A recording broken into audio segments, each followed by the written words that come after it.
Tonight on CBC Vancouver News. A proposed law to help prevent suicides in this province, what it could mean and how likely it is to happen. Plus, a host of recommendations after the deaths of 2 men in a tugboat sinking. They need to be enforceable, they need to be accountable. Why there's concern about systemic safety issues and a lack of follow-through. And the heads of Canada's biggest grocery store chains are under fire. People that never even spoke about prices are now worried sick about how they're going to make do. A look to crack down on soaring food costs and big profits. This is CBC Vancouver News.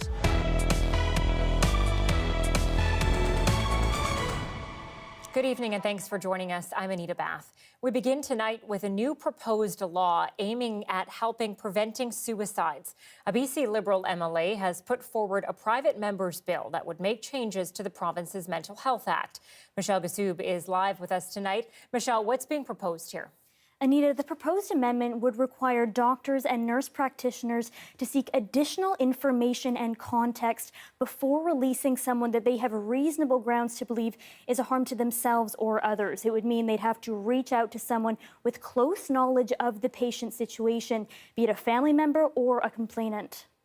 And what happens in many cases is that the person either is not painting the full picture of the circumstances, and so they're therefore not meeting that criteria. BC Liberal MLA Eleanor Sturco made the announcement today with the families of 2 people who took their own lives. Both went to hospital before their deaths, but were quickly released, and their families wonder if the hospitals had made a couple of phone calls, would their loved ones still be alive? He talked to the doctors. They said there was nothing they could do for him except put him in a padded room, give him a bus ticket the next morning, send him home, or wherever. The next morning, he took his life. And Anita, it should be noted that Sturco was one of the officers who responded to Todd Marr's call before he jumped to his death, and says it still affects her to this day. Now, Michelle, given the BC Liberals are the ones putting this forward, they're the opposition, what's the likelihood of it actually happening? Yeah, Anita, it's rare for private members' bills to even get debated, let alone be passed. But the BC Liberals hope this will be an exception because it could save lives. Premier David Eby, however, seems primed to approach this with caution. Take a listen. Certainly, if there's any opportunity for us to improve the information that's available to physicians or nurses when they're making that incredibly difficult decision about whether or not to hospitalize someone who's in crisis, we're willing to look at that. These are obviously very complicated things, though, as well. They often have unintended consequences, so we would want to move carefully.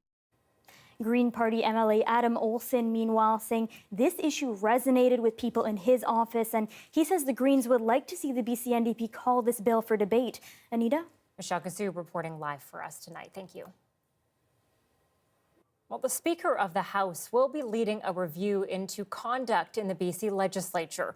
This comes 2 weeks after NDP MLA Melanie Mark announced that she will be stepping down from her role, partly because of nastiness in the legislature.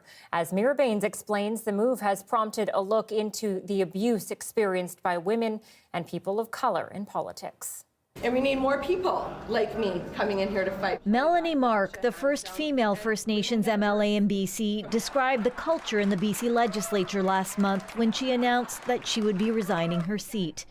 This place felt like a torture chamber. I will not miss the character assassination. She pointed the finger at the opposition Liberals. At a roundtable on gender equity, pay transparency and free contraceptives, Premier David Eby says a review into the nature of discussion in the BC legislature will soon get underway. It will be conducted by the Speaker of the House, Raj Chauhan. I'm really glad to say that the Speaker is willing to take on that work and willing to convene that. The benefit of having this out of the Speaker's office rather than any individual political party is it can remove some of the partisan nature of the discussion. He says women and people of color should feel welcome representing their communities in the legislature. And one of the jobs of opposition is to ask tough questions of government. Opposition leader Kevin Falcon with the BC Liberals defended his party's questioning of the Royal BC Museum redevelopment when Mark was tourism minister. He says the spotlight should be on online abuse. You know where most of the toxicity is, quite frankly? It's in social media. There are a lot of vicious, awful people out there that are particularly hard on women, not just women that are elected, but women in media. Meanwhile, Mary Simon, who is Canada's first Indigenous Governor-General, posted vile comments made to her online. She said online abuse shouldn't be an obstacle to leadership. Mira Baines, CBC News, Victoria. The Transportation Safety Board is recommending better regulations around smaller tugboats. It's all prompted by a fatal tug sinking 2 years ago. And as Angela Starrett reports, the family of the man who died are calling for better accountability in the industry. First day on this tug ever in his entire life. And it would tragically be 25-year-old Charlie Craig's last day alive. On February 11th, 2021, he and his crewmate Troy Pearson were killed after the tugboat they operated in Jenica sank while pulling a large barge in stormy waters just south of Kitimat.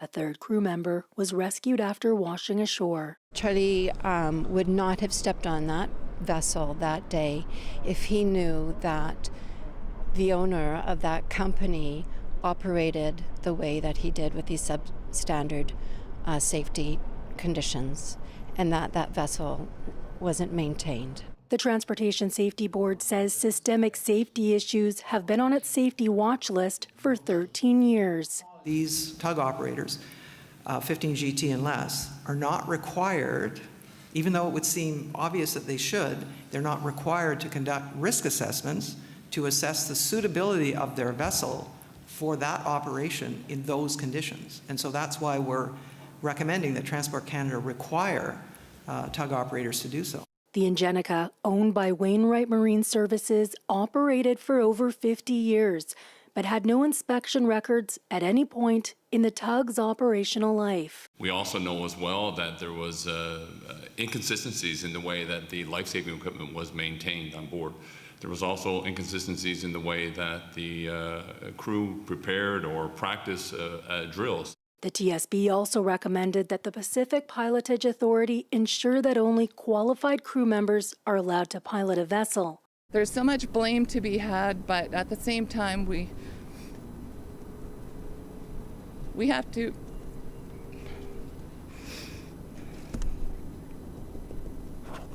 continue to fight for the survivors that are out there that are risking their lives to go on the waters. The NDP's transport critic didn't mince words. The only word I can think of is infuriating. Infuriating to reflect on the negligence of a company that did not protect its workers. Angela Starrett, CBC News, Vancouver. 211 people died in BC from illicit toxic drugs in January. And as the 7-year anniversary of BC's declaration of a public health emergency approaches, Mental Health and Addictions Minister Jennifer Whiteside says there are still gaps in the system. We're, of course, are always looking for opportunities to improve how our healthcare system is working, and I think it's really important that we understand precisely what the gaps and issues are. And I think we need to be talking with our health authorities and with our frontline providers, physicians, with respect to what the practices are, what the clinical pathways are, so that we understand precisely what they are dealing with in those interactions with patients. Moving to Prince George now, the manager of a popular family restaurant allegedly assaulted a customer eating dinner. The incident happened Sunday at a Red Robin. According to a witness, the manager allegedly threw food at a male customer sitting with his young daughter, then allegedly started hitting the customer. After the attack was broken up, RCMP were called and the restaurant was closed. Red Robin has since offered counseling for staff, and the manager is no longer employed by the company. No charges have been laid, but the police investigation is ongoing. Well, Canada's telecommunications regulator, the CRTC, is ordering the country's big telecom companies to roll back the fees they charge smaller internet service providers. As Jeannie Lee reports, the move comes as regulators re-examine a 2021 decision that allowed the big companies to raise rates.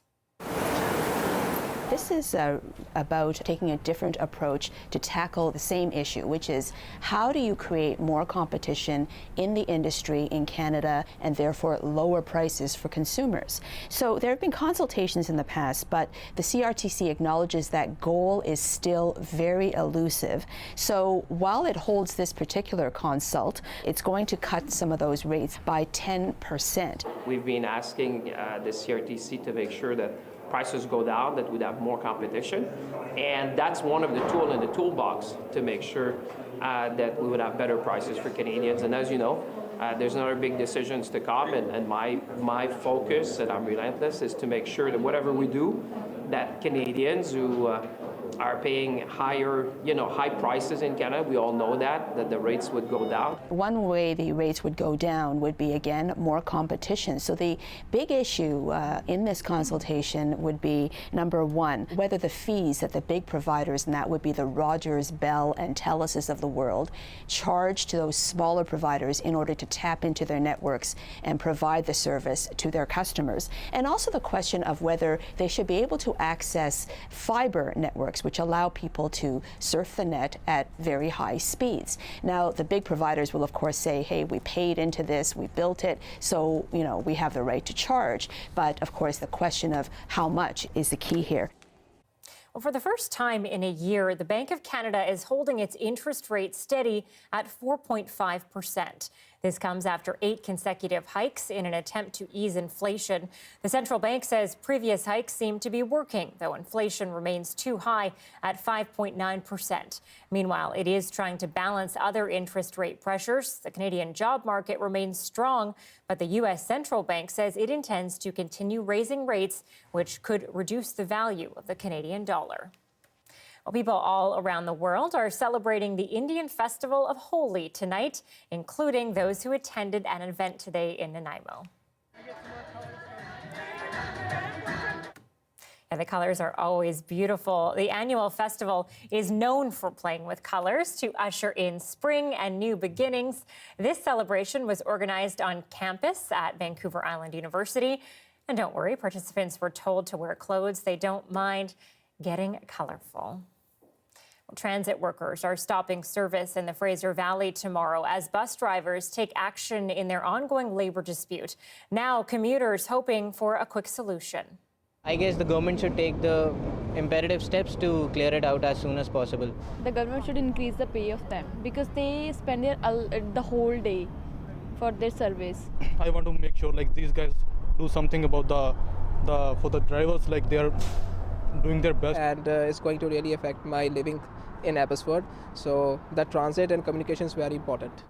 Drivers and other workers with QP Local 561 are hoping for a new deal from BC Transit contractor First Transit. They want better pay, working conditions, and to finally get a pension. The company says it has made a fair offer and welcomes further talks. BC Transit says there are at least 13,000 transit rides every weekday on the affected systems. Talks between the union and the company resume next week. Okay, so YVR is gearing up for an influx of travelers over spring break, with almost 900,000 passengers expected from March 10th to March 24th. The busiest days will be March 15th and March 24th. YVR says the most popular destinations this spring break are Toronto, Calgary, and Edmonton domestically. In the U.S., LA, San Francisco, Maui, Honolulu, and Vegas. And internationally, Hong Kong, Cancun, Tokyo, Delhi, and London. Oh, just reading all that makes me feel like I need to get away. Those are all great spots. Those do sound pretty good. Anita, though, I just had the realization literally a couple days ago as a parent with their kid in preschool for the first time that I forgot to think about one whole week of childcare. I forgot that it was no. Working on some stuff. Yeah.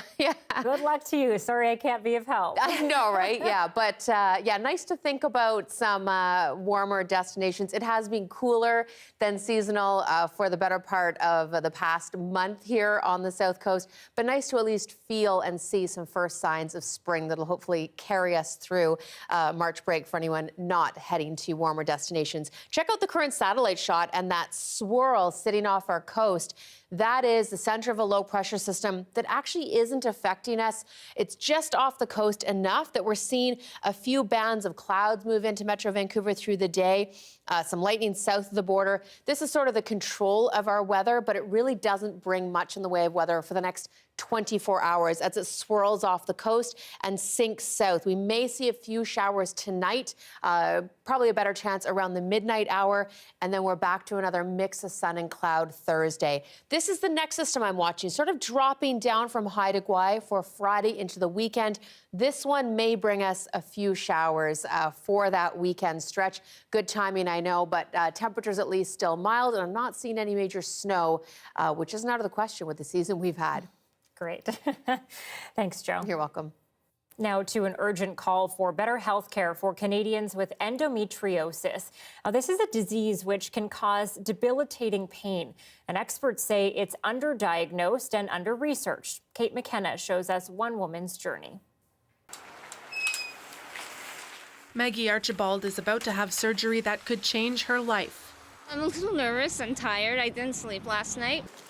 She's headed to Atlantic Canada's only specialized endometriosis clinic, hoping a surgeon will remove the growths causing her intense pain.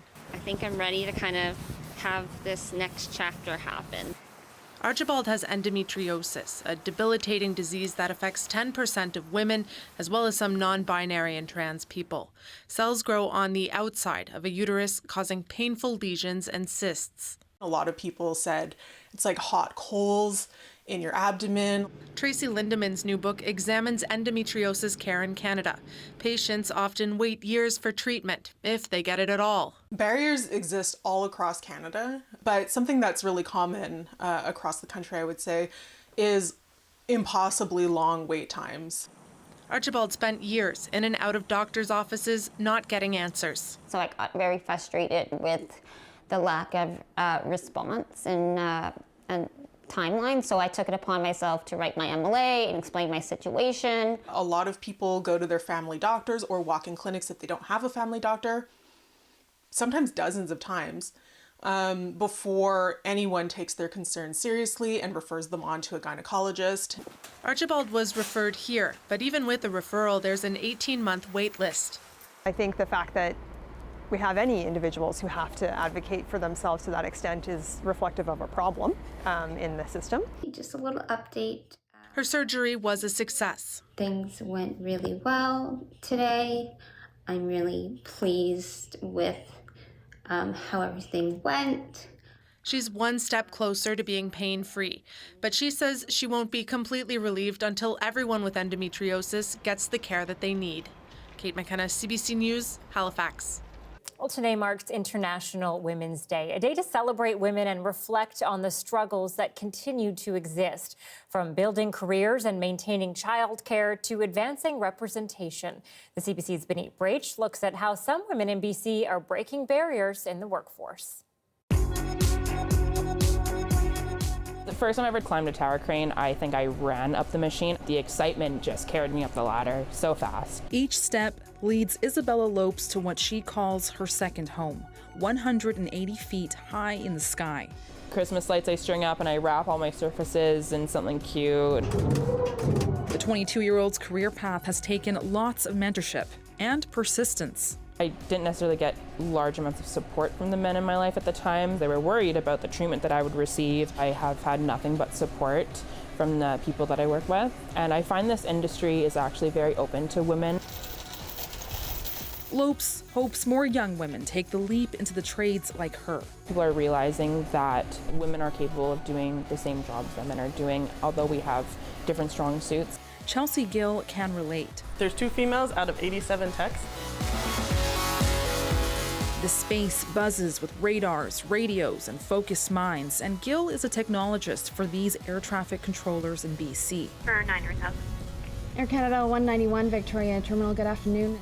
She makes sure the equipment is running smoothly for pilots to communicate with these controllers and navigate the sky safely. She was the first woman in 2 of the departments here. You'd have to work twice as hard just to make sure people view you as the same, but I'm thankfully very lucky to have the team that I have here. She also hopes more women consider her field. Can you do stop?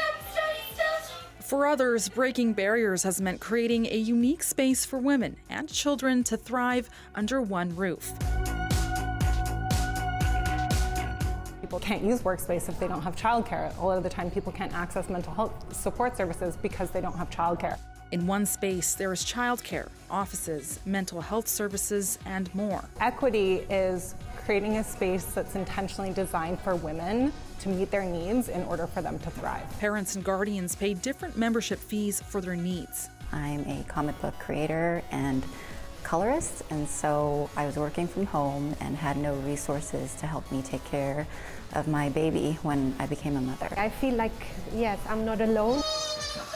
Whether it's creating spaces like this or going to new heights, these changemakers hope to see more opportunities for women to succeed and be supported.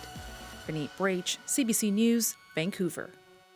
Always great to see women doing big things and unique things.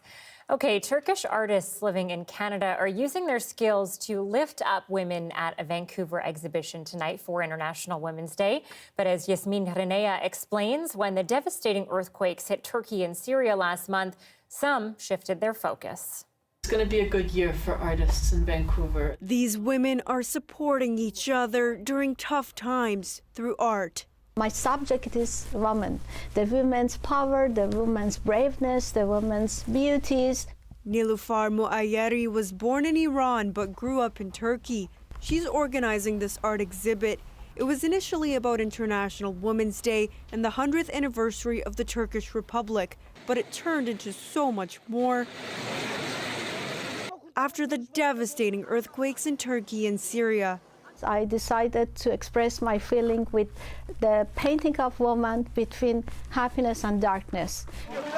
More than 50,000 people died in the quakes. Millions are homeless. Eser Ins from Turkey is working on a painting to pay tribute to a dear friend she lost in the disaster. She was visiting her mother in the hospital when the quakes hit. Yeah, I was really deeply affected and traumatized because of all what happened over there. The diagonal lines represent cracks. The woman at the bottom is painted black, symbolizing agony. But among the grief is glitter and bright colors, representing hope and strength within women. A theme also in Inanna Kusi's painting of a woman holding up the earth. Hold everything together, but also that the vulnerability that everything could shatter apart at any moment, and trying to show that we're very vulnerable even though we're incredibly strong. The artists hope people feel women's collective strength, courage, and pain through their paintings. Donations from the exhibit will support earthquake victims. Yasmin Renea, CBC News, North Vancouver. She's one of the most recognizable female public figures to ever serve our province. After the break, Dr. Bonnie Henry shares some of her experience during the pandemic. Part 2 of CBC's sit-down interview with the provincial health officer is next.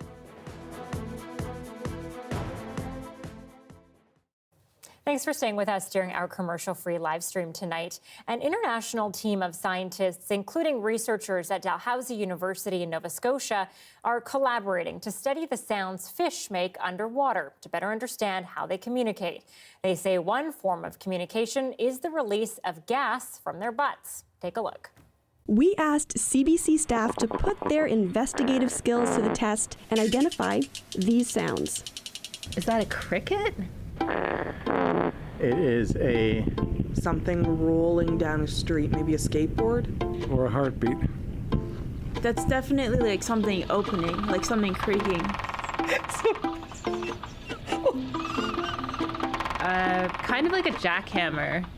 Like a piece of spring steel rubbed against a piece of non-spring steel. I think it sounds like water in a tent. Okay, they're all fish. Fish? Oh my gosh. No way. So the mic's underwater. Yes, that's a fish farting, actually. They fart? Was that right? Yeah. Okay. Definitely was not expecting that at all for any of them.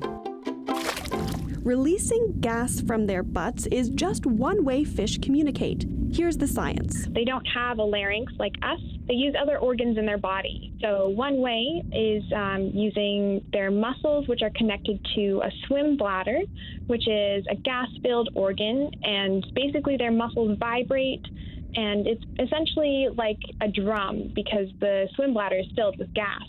The other way is through something called stridulation, which is the rubbing of bones. And my favorite way is through the release of gas in some fish. So it's essentially a fart sound. This is a farting Pacific herring. This is a Grey Gannard that's not passing gas. Fish use sounds for mating, defending themselves and their territory, and to tell other fish where to find food.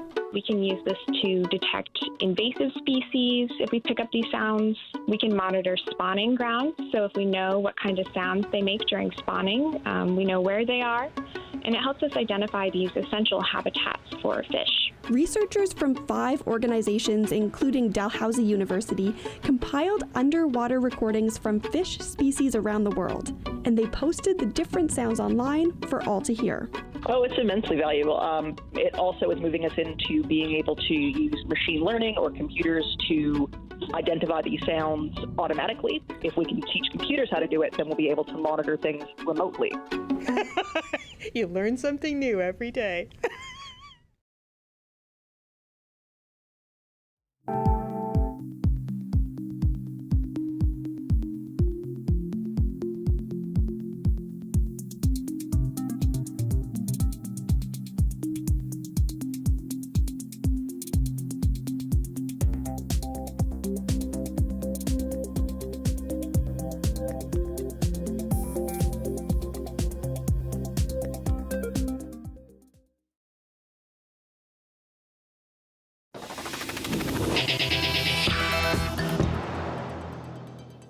Tonight, part 2 of our sit-down interview with Dr. Bonnie Henry. BC's top doctor spent around 2 years dedicating all of her time to the fight against COVID-19 in this province. And while she's credited around the world with her handling of the health emergency, it all took a toll. Take a look. So, Dr. Henry, I was hoping you could help me make sense of where we're at in terms of COVID. You know, we're back together in the same room, and we don't have masks on, so where are we at with the COVID pandemic? You know, that's a really good question, and it's complicated. When nobody had any immunity, obviously it was really challenging, and we didn't know a lot. We know an awful lot more now, and I sort of see it as oscillations that sort of come and go. We're going to see this surge, and so the thing that we need to realize and recognize now is that the virus is going to be with us. It's now part of our lexicon of diseases that we can prevent severe illness. We can't prevent all of the transmission of the virus, but we can prevent people from getting severely ill. The other thing that I think is really cool is that we've just gone quantum leaps in vaccine technology.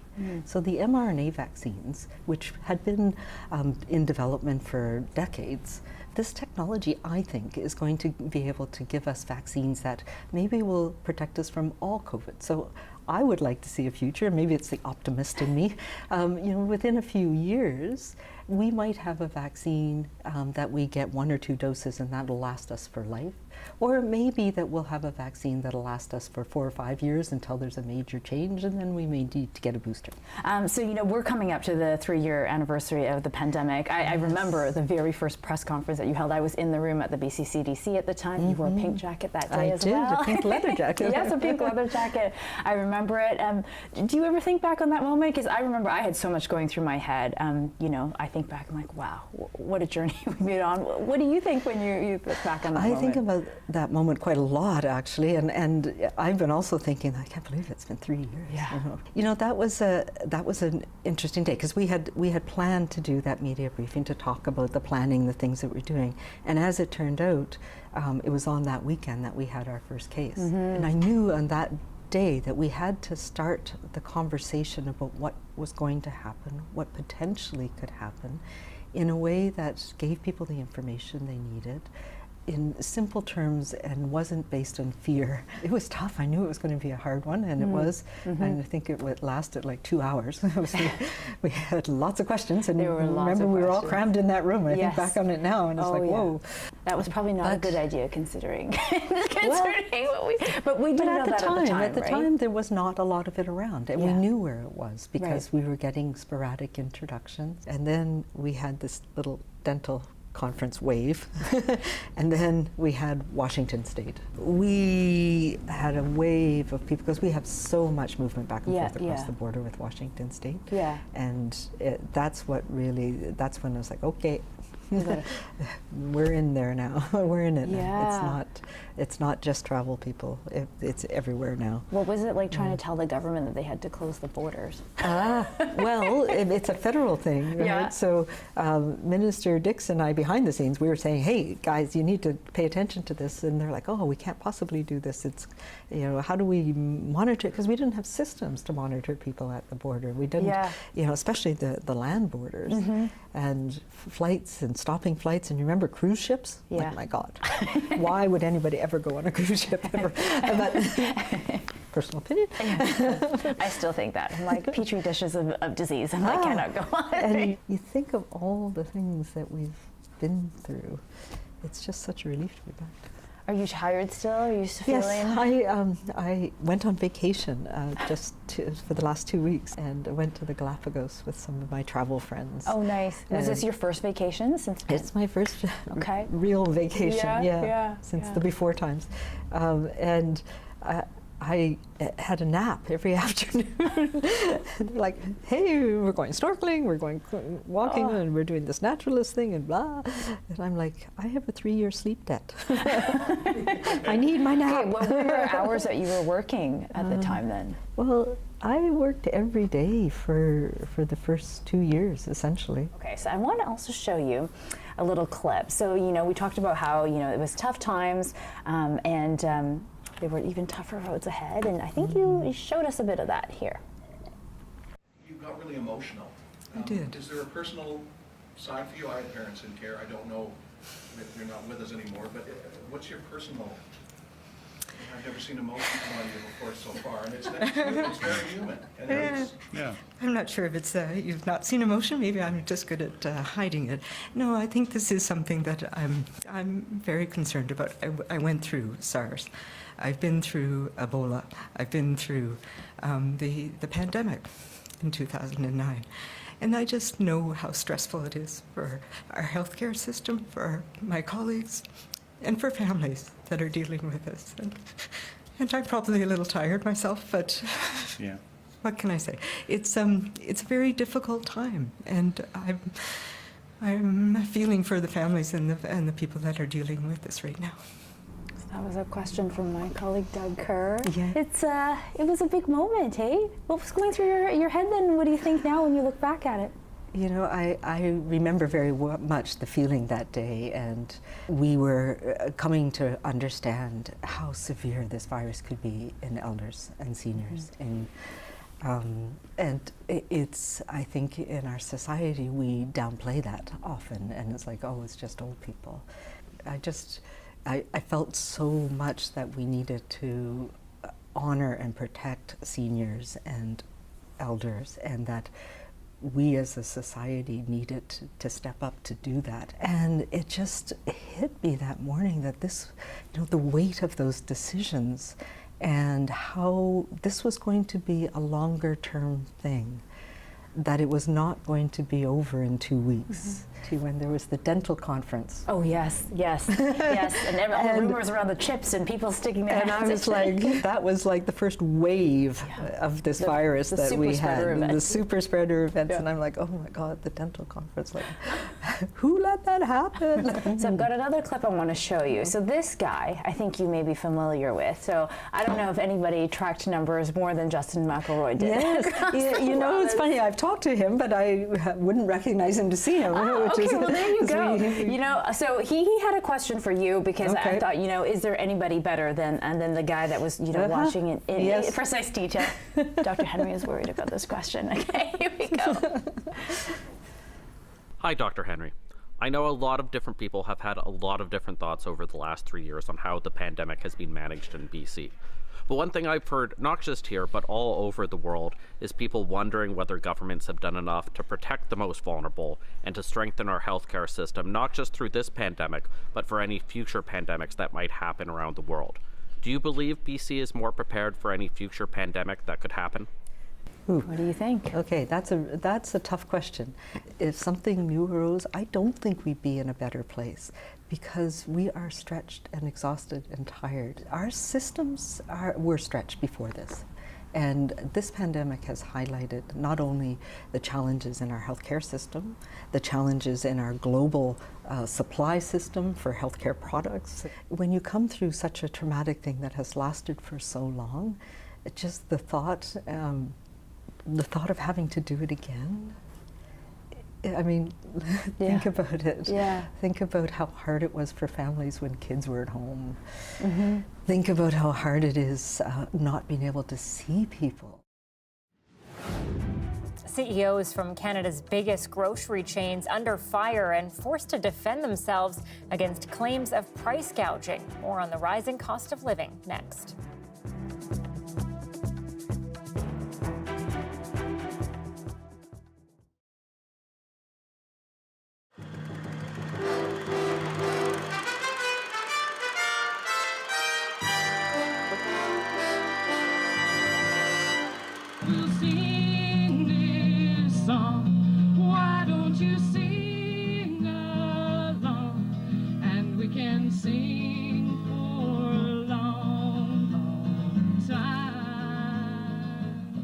International Women's Day attracted hundreds of women and men to the steps of the old courthouse on Georgia Street in Vancouver. Brightly colored banners displaying the status of women, abortion, lesbianism, and the Service Office and Retail Workers Union, to name a few, lined the steps of the courthouse. I'd also like to extend a special welcome today because it is International Women's Day. There are women here from Japan and China and Indonesia and the Philippines, India, Africa. I'd like to extend a special welcome to them. Just around the corner, a women's theater group staged a show for passers-by. The theme, Our Bodies, Ourselves. You too can cash in on what you do to yourself every day. And don't forget, the Correct All Corporation loves you just the way you aren't. Would you like to be tall and thin? Streak your hair firm up, lose your chin. They say there's a way you can win. You could look better than you are. And speaking of our bodies, ourselves, a group of women with aspirations of being models lined the Pacific Center Mall for an interview with John Casablancas, a modeling agent with offices in Paris and New York. Casablancas, who has an elite school of modeling here in Vancouver, conducted personal interviews with each applicant. How do you feel after being interviewed by John Casablancas? I don't know. I'm hoping to get a modeling career started. I'm really excited about it. I was nervous, but I really hope I get into modeling. Debbie Sweeney, CBC News, Vancouver. Let's go, Jakes! Nationalize the bloody banks! About 1,500 braved a gray day in Vancouver, marching through downtown streets demanding rights for women. They represented minority groups. They represented pro-choice. They represented women against prisons. They represented lesbian mothers. And their theme is Hard Times Won't Stop Us.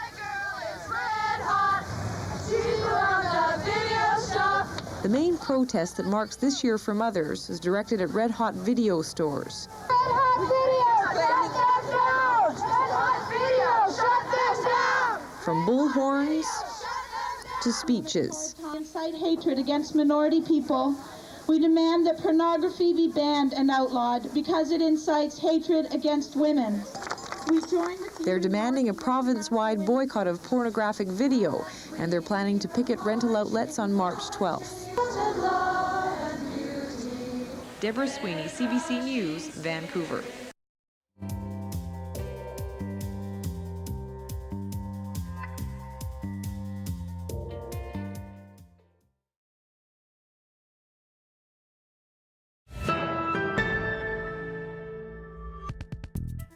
Canada's cost of living crisis is front and center tonight after MPs in Ottawa grilled the heads of Canada's big three supermarket chains over corporate profits. For their part, CEOs say those profits are not to blame for food inflation.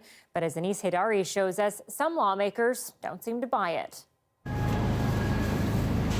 As food prices keep soaring, politicians turn up the heat on Canada's top grocery executives. Grocery chain profits are not the reason for food inflation. And as I mentioned... Profit is too much profit. Well, so a company needs some degree of profit. Record profits more than you've ever made, Mr. Singh, I'm going to stop you there.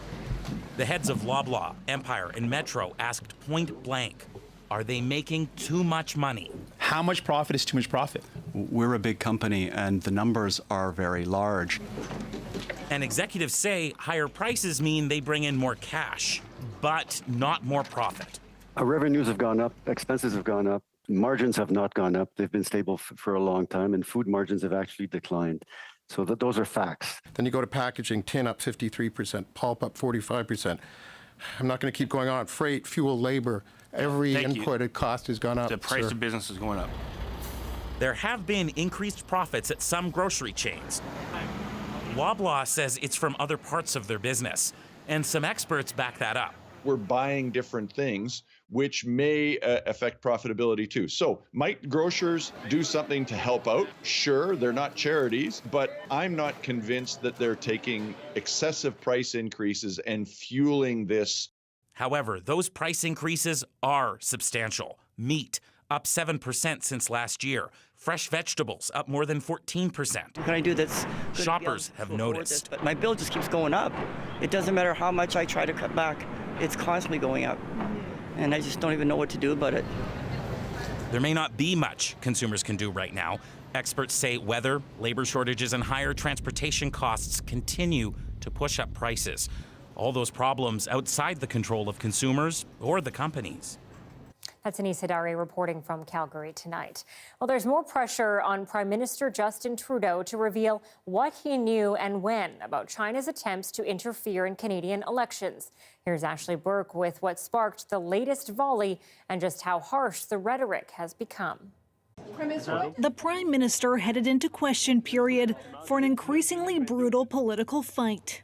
The Prime Minister is more interested in protecting himself than protecting the electoral system. It's almost as if he admires the basic Chinese communist dictatorship. The opposition pressing Justin Trudeau over his handling of election meddling attempts by Beijing. It is unfortunate and despicable that any member in this House would question the loyalty to Canada of any other member in this House. No drama lesson will distract from the question that I asked.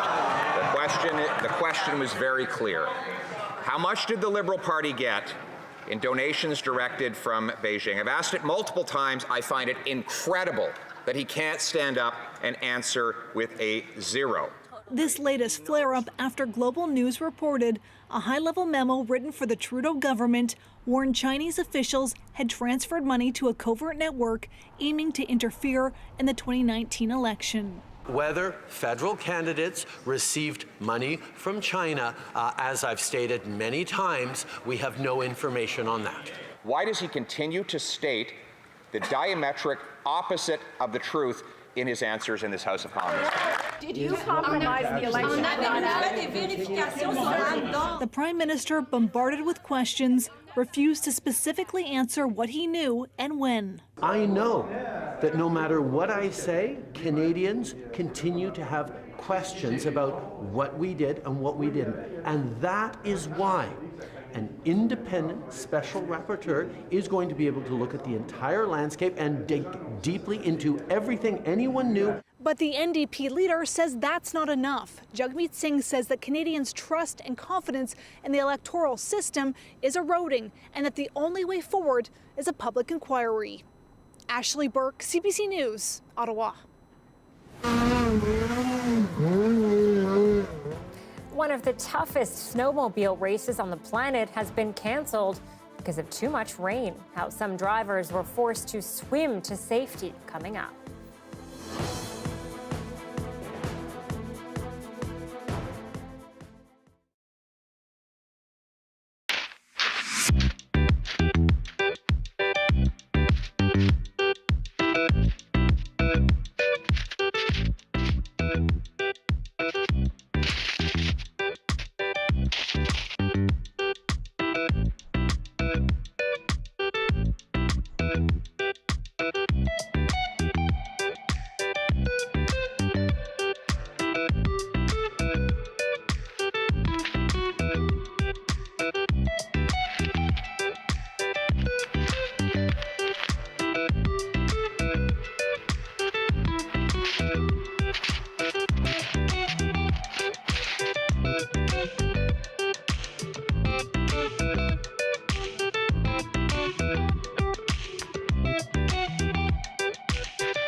Poor weather has forced organizers to cancel the world's toughest snowmobile race. Now, drivers typically race through 3,000 kilometers of ice and snow across Labrador.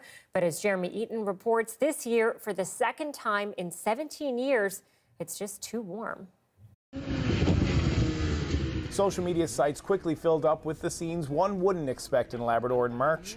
Pouring rain as riders made their way into checkpoints. Snowmobiles covered with water.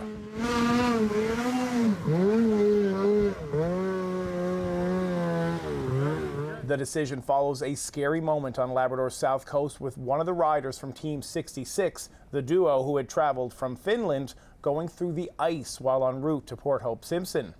We are going, and suddenly there was no ice, only the water, open water. And as I went through the ice, immediately take the left and managed to get in the hard ice. His partner, Isa, wasn't so lucky and had to swim 10 meters to shore. Put him in a sleeping bag and baby bag and trying to keep him warm. So at that point we made the decision to push the emergency button. Help arrived and the team traveled the remaining 30 kilometers to Port Hope Simpson. The two riders, who traveled further than anyone else to compete in this race, received a very warm welcome at the hotel in Port Hope Simpson. After hours of meetings and checking with racers, people at the checkpoints, on-site contacts, and safety personnel, the difficult decision to cancel the longest and toughest snowmobile race in the world was made.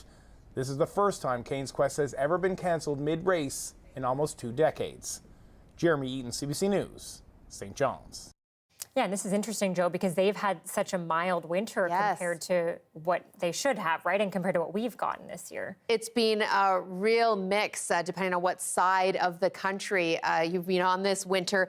Overall, we've had some good blasts of winter in through Atlantic Canada, but temperatures have been running above seasonal if we go back to the start of winter, whereas we have been below seasonal, even with our January warm-up. And really a lot of that has to do with La Nina that's been in place since the fall. That's when the equatorial Pacific waters run cooler than normal thanks to different trade wind speeds. That changes weather patterns all over the world, particularly affecting the jet stream. And for us, we really see that jet stream dive down from the north in the west, meaning cooler air and wetter systems. So more snow, and that's definitely been our story. Again, other than that January warm and wet period, it has been cold and snowy. In fact, this is the first year in quite some time. This is our 17th snowiest winter for Vancouver, but this is the first winter in quite some time that we've had measurable snowfall.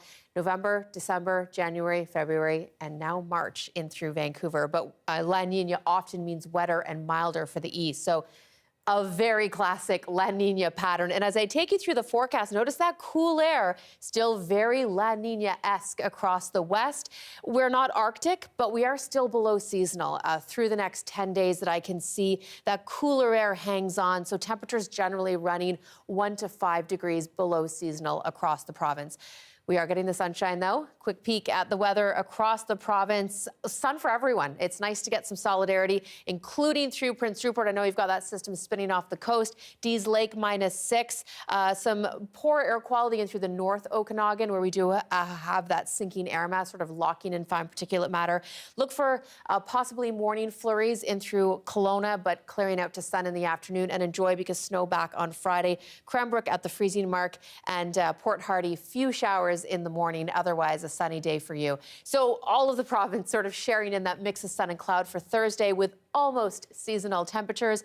That spinning low, as I mentioned earlier, bringing some showers back for the second half of Friday. We might get some sunny breaks to start. And at this point, yes, the two rain icons line up for the weekend. It's not a washout, maybe 5 to 10 millimeters each day. Right now, they're looking to line up in the afternoon, so maybe think about getting your early activities out. And Anita, we've got some sun ahead, but again, no double digits yet. I'll keep my eye on it. We'll be waiting. Yep. Thanks, Joe. You're welcome. Turkish riot police fired pepper spray to disperse a group who gathered to mark International Women's Day in Istanbul.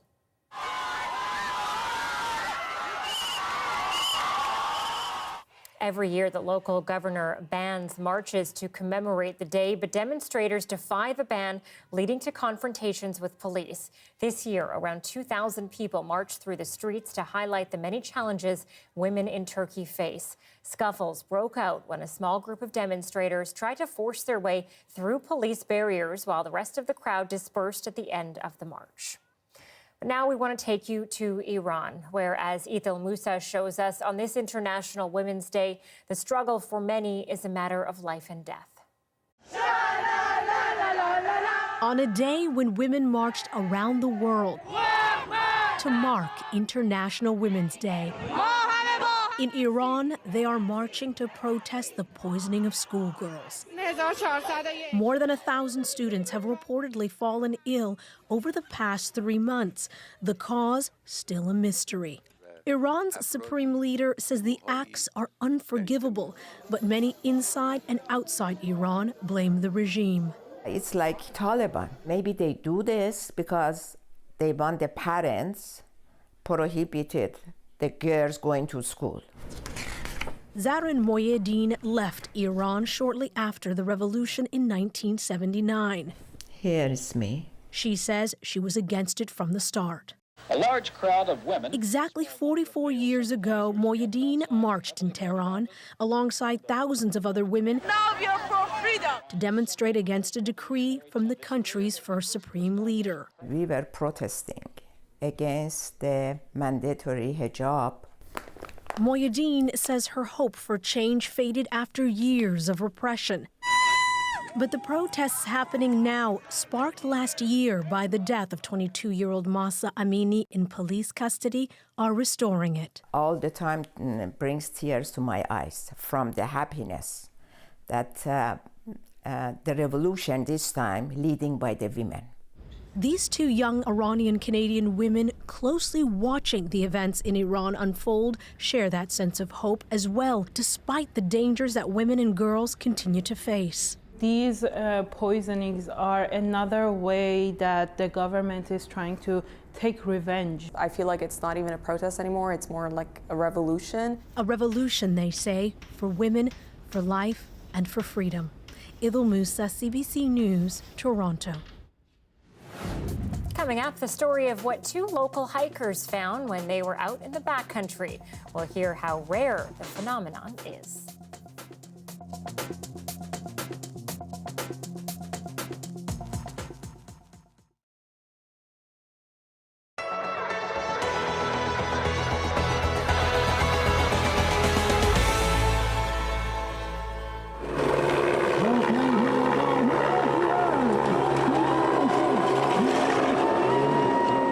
Well, it's pretty exciting. We don't have a whole lot of snowmobile racing in California, and I don't know why this one isn't broadcast. I don't know why everybody's not watching it. The teddy bear been with me since day one I raced in 2014. My daughter gave it to me the morning of the race. And this is his 5th race now going around Labrador. My granddaughter in Hopedale wanted me to bring something on the race, so I got her a teddy bear. We're here cheering on the Canes Quest and cheering for our team here, Mistashimi 29. First time, me and my partner are both rookies. And so does that make it better or worse, do you think? It's gonna be a good experience. That's what you sign up for, eh? You nervous at all about this race? I got ants in my pants, yeah. I'm kind of worried for everybody, but I feel like they're just all brave, so they're gonna do pretty good, I think.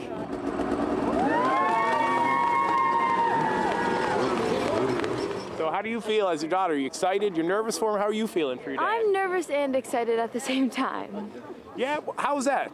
I'm nervous because I don't want him to go, but at the same time I'm excited because he's happy.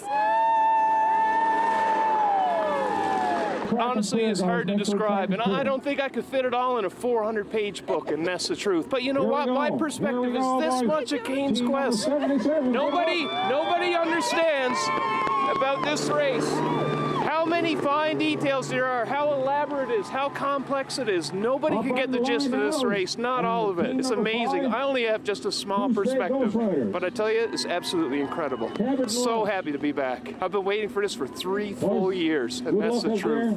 And how exciting is it to watch somebody you know tear across Tanya Lake like this? It's really exciting. I really want my cousin to win. Try and pick a few teams that we're going to support.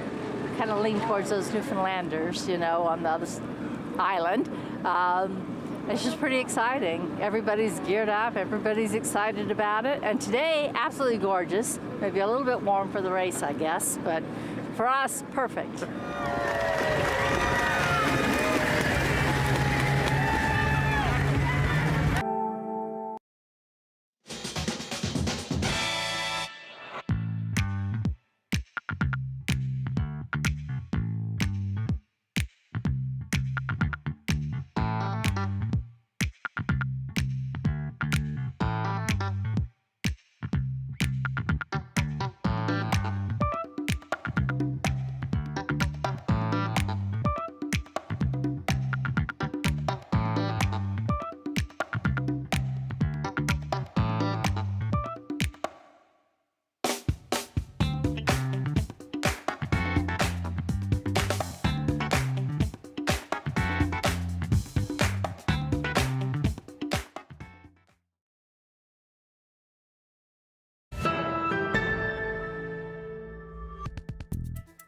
On a visit to the Chief in Squamish, 2 local hikers came across a sight they just couldn't believe. So big. Big indeed. That's Mitchell. He stands 6'1", but he says the giant icicle still towered over him by at least 2 feet. He and his friend Benjamin saw it on their way down the Chief, and they couldn't resist snapping it off. They say it was the biggest icicle they've ever seen. Experts say large icicles grow, and how it happens depends on the environment. You have some ice forming, some icicles forming, and you have a cloud that comes over the mountain, and you have this foggy environment. Then the liquid in the cloud will interact with these icicles and then freeze onto these icicles and help with their growth. Mitchell and Benjamin say the icicle was too large to carry down the peak, so they left it on a sign along the trail for other hikers to see. Yeah, I'm pretty sure if they carried that down the peak, you'd be poking several eyes out. Several, for sure. Pretty cool, though. All right, that's it for CBC Vancouver News on this Wednesday night. Thanks so much for being with us, and I hope you have a wonderful evening.